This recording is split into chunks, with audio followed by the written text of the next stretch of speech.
Olá, sejam bem-vindos a mais um vídeo do canal 2 de Prosa. Hoje, como eu arrumei a câmera e ela não está tão ruim assim, só tô meio descabelado, né?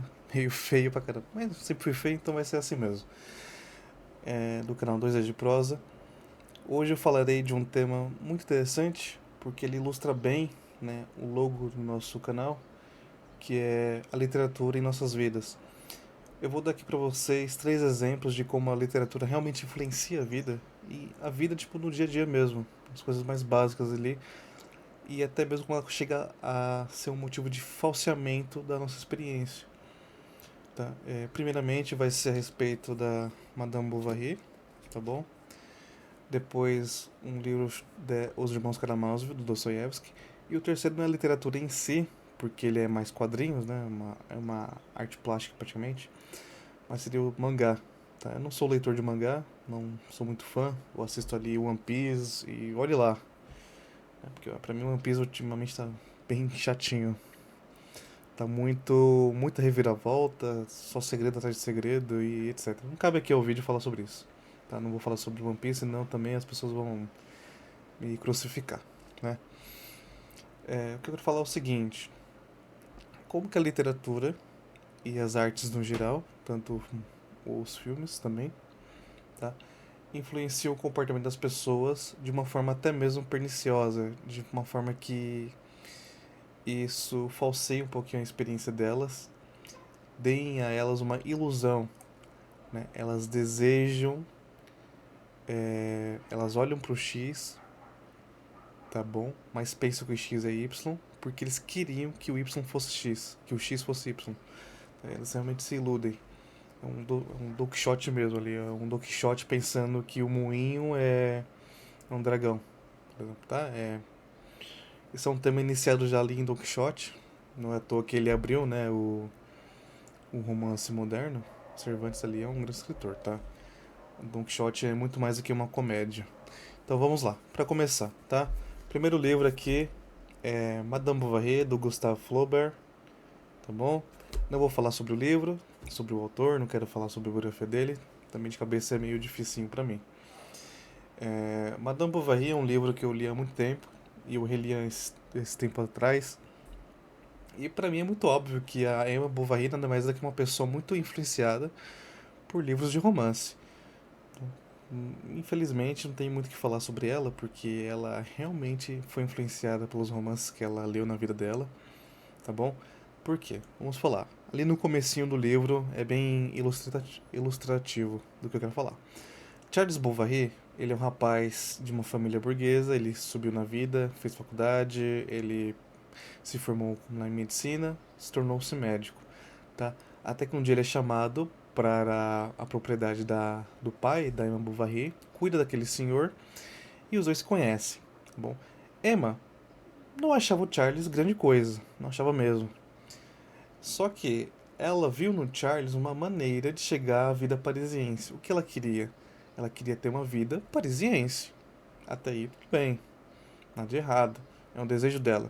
Mas por que ela queria essa vida parisiense? Porque ela via nos livros aquela vida extraordinária. Ela se encantou com aquilo. Ela levou um tiro assim no coração e se apaixonou por isso. Então, ao longo do livro, ela tenta sempre conseguir uma relação que lhe dê acesso a essa vida parisiense. Obviamente não consegue e depois vai pro saco. Tá? Não vou estragar a sua leitura, mas essa é o que acontece com a Emma, tá? Muito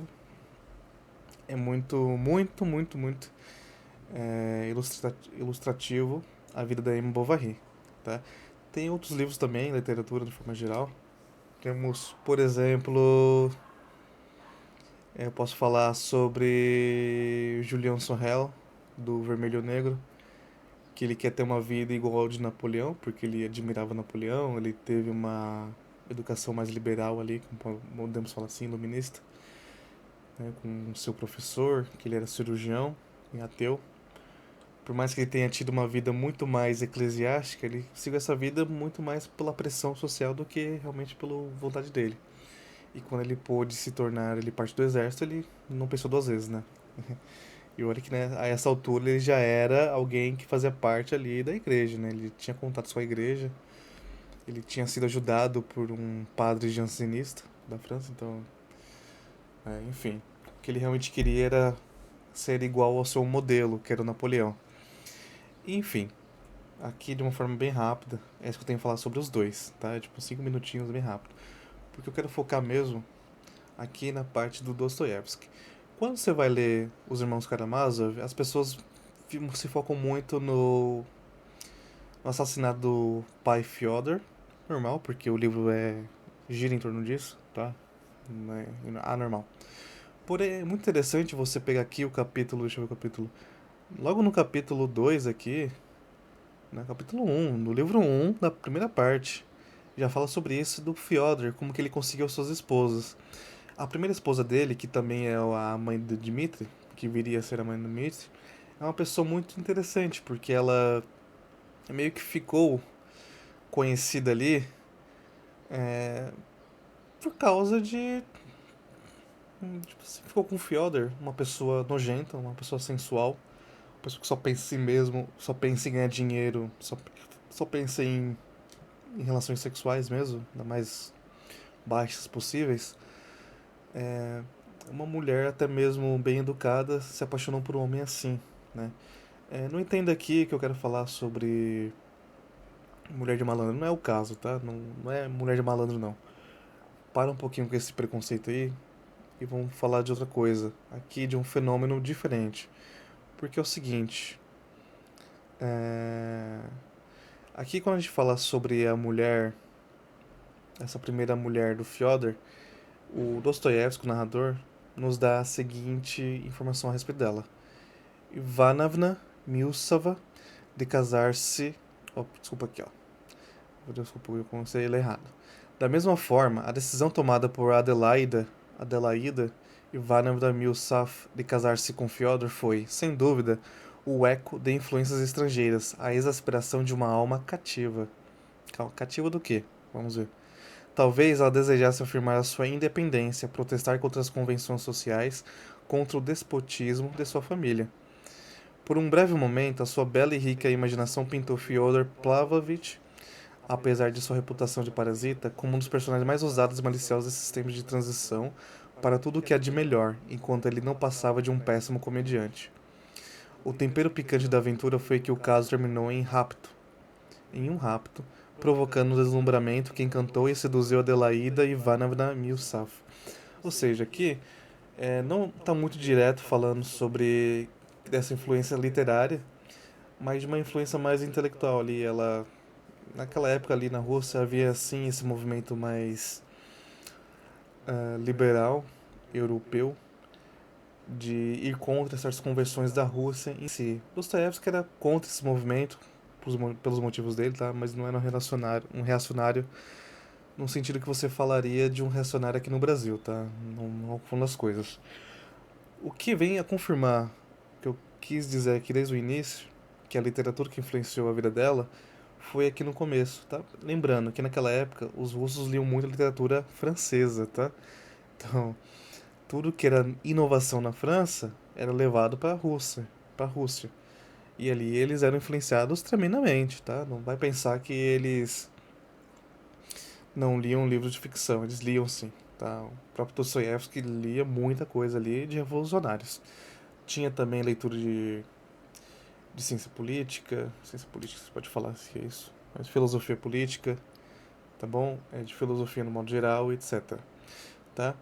O que vem a confirmar é no mesmo parágrafo, no mesmo capítulo, mas anteriormente essa citação primeira que eu dei para você, que é o seguinte, ó.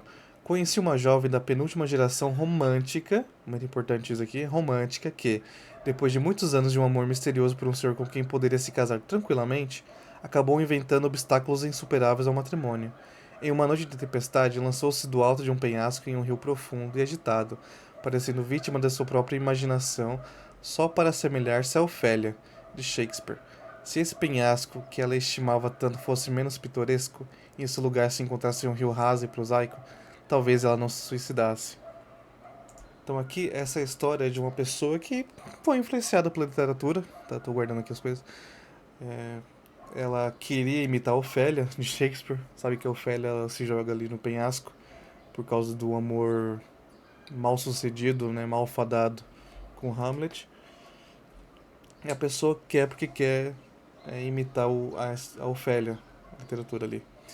Então é muito comum você ver que a Adelaída ela pensa que o Fyodor de início é aquele ser romântico daquela fase romântica da Rússia que seria revolucionário, seria contra as convenções sociais, mas depois, na verdade, ele é um canalha, né? O Fyodor, o pai Fyodor é um canalha, não tem o que falar. Ele é só isso ao longo do livro. E é muito comum, tá? No caso da literatura, era muito comum antigamente as pessoas se vestirem como personagens de livros. Quando o Walter Scott estava em alta na Europa, ele era, tipo assim, o elegante, no sentido de que ele elegia o que era moda ou não, tá? Elegante é quem elege, no sentido do Ortega y Gasset. É, enfim, se for ver ali, é só isso mesmo que eles têm a falar. É sempre. São pessoas que imitam o que eles leem, porque isso os impressiona tanto que eles acham que a identidade deles é imitar aquilo. E o que, que isso tem a ver com os otakus, com os mangás em si? Muito. Tipo, é a explicação, né? Isso aqui é como que é, né? Por quê? Isso aqui vem à minha mente já há muito tempo, mas por último foi por causa de um vídeo. Eu vou explicar esse vídeo. Não vou mostrar porque eu não quero expor a menina, tá? Eu acho errado isso. Eu acho errado a pessoa expor essa menina e ganhar views em cima dela, tá? Ainda mais se for pra criticá-la, como as pessoas fazem isso no Instagram e no YouTube, tá? É uma mocinha, ela está sentada ao lado do rapaz de quem provavelmente ela gosta, tá bom? E o rapaz, ele toca nela, assim, dá uma toquinha assim, e ela meio que faz umas ações que pareciam muito de anime. Ela fica assim, mais ou menos, junta as mãos, com uma cara meio de assustada, com prazer, assim, ai, meu senpai me tocou. Ah, desculpa, eu não ia usar, mas eu acabei zoando. Meu senpai me tocou e pra mim ali eu vi, nossa, ela tá fazendo o que esses personagens fazem, né? Ela quer ter aquela reação que ela viu no anime ou no mangá. Só que você percebe que é falso. Você vê que a experiência que ela teve ali naquele momento não foi a mesma reação, foi algo falso. Tá? Ela não ficou vermelha, ela talvez assim tenha gostado, mas não gostou em si por causa de que naturalmente ela gostou do contato do rapaz. Mas ela gostou de estar numa situação que imitasse o seu herói da literatura, ou no mangá. Mangá não é literatura, mas é uma arte de qualquer jeito. Tá bom? Então, assim, ela gostou daquilo não porque lhe dava prazer ser tocada pelo amado, pelo rapaz amado. Talvez nem goste do cara, mas ela sentiu prazer porque ela conseguiu imitar, mimetizar uma situação que a sua heroína no mangá tinha passado. Ela pode tinha passado. Bom, e é isso que eu penso sobre a situação do vídeo da menina. Eu não vejo que ela tem síndrome de protagonista, como o pessoal fala. Há um mimetismo assim, mais simples mesmo. As pessoas querem imitar ali personagens de mangá, acabam falseando a sua experiência e no fim acabam sendo frustradas, né? Eu falo por experiência própria, não que eu tenha imitado o pessoal de mangá, mas imitei de literatura, o que também é ruim, tá? Tipo assim, por exemplo, uma ilusão que eu tive é achar que eu teria uma boa relação sem antes ter conhecido uma boa pessoa. Como assim? Como assim? Você vai ter uma relação sem ter conhecido uma pessoa. Primeiro você tem uma pessoa, depois você pensa na relação, né? Isso é uma coisa muito de histórias românticas fuleiras. Assim, você tem que querer casamento. Não, primeiro você tem que ter uma pessoa para depois pensar no casamento. Outra coisa também é achar que talvez você vai imitar a situação que você viu no livro e vai ser feliz com ela. Não é bem por aí. Pode ter certeza que você vai falsear muito a sua experiência, de modo que vai ser só mais um prazer mental mesmo. Você não vai chegar nem sequer a gostar daquilo. Como eu acho que a menina não gostou. Eu acho que aquela menina do vídeo não gostou, tá? Eu acho que você que tá assistindo esse vídeo vai saber de qual mina eu tô falando, tá bom? Novamente, não vou falar quem é, mas você pode procurar no Google aí, no YouTube, vai aparecer o vídeo, tá bom? É, pesquisa aí otaku com síndrome de protagonista, as pessoas vão falar isso. Eu acho errado falar isso, porque é algo muito básico, algo que já acontece no mundo literário, que as pessoas imitam sim, tá bom? Novamente, não tem problema de você imitar um personagem. Acho que o ser humano é mimético mesmo. Eu imito sim também, né? Não imito os outros. Só que de tanto imitar, eu consigo hoje em dia perceber se isso faz parte de quem eu sou ou de quem eu não sou, né? Então, assim, essas reações exageradas de anime eu sei que não são minhas. É porque anime, ele é exagerado mesmo, tá? Outras reações também, alguém tinha batido aqui. Outras reações também da literatura eu sei que não são verdadeiras, tá? Então, eu diria que esse fenômeno aí não é uma síndrome de isso, daquilo, é nada mais é do que algo comum das pessoas. As pessoas gostam de uma coisa, se impressionam, começam a, vamos falar, começam a querer imitar aquilo. E o problema é quando essa imitação ela se sobrepõe às suas reações normais, né? Então eu acho que aquela menina ali talvez até goste do rapaz, talvez não. Eu acho que não. Eu acho que não. Se ela gostasse, ela realmente reagiria daquela forma um pouco mais natural. Pela reação dela, dá pra perceber que ela não gosta tanto assim. E é uma tristeza, porque até ela descobrir que ela não gosta desse rapaz, vai dar problema na vida dela, né? Como deu no meu.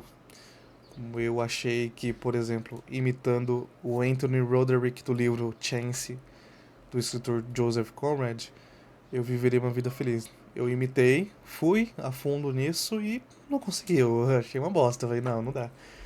Não à toa que no livro, o Anthony Roderick, chega um momento ali que ele quase morreu envenenado e vai, pô, não aguento mais, não aguento mais essa vida. Então só, Flora, me desculpa, mas vamos ter que acabar aqui, já acabou pra mim, não aguento mais, tá bom? E foi a mesma coisa que pra mim. Chegou um momento ali que eu não gostei, velho, putz, não é pra mim isso aqui. Quero parar com isso, quero fazer outra coisa da minha vida. Eu não sou essa pessoa que eu pensei em ser, tá bom? Então é isso, tá? É um vídeo mais curto, um vídeo sem edição mesmo, vai ser mandado assim. Eu só vou tratar um pouquinho do áudio por causa dos cachorros que estão aqui perto da minha casa e os passarinhos, tá? Se você gostou desse vídeo, eu espero que você comente, dê o seu like, tá bom? Se você acha que eu falei alguma coisa de errado, comenta aí, pode falar. Eu respondo você na vontade, tá bom? Com educação, tudo vai pra frente, beleza? Obrigado por ter assistido esse vídeo e até o próximo do canal.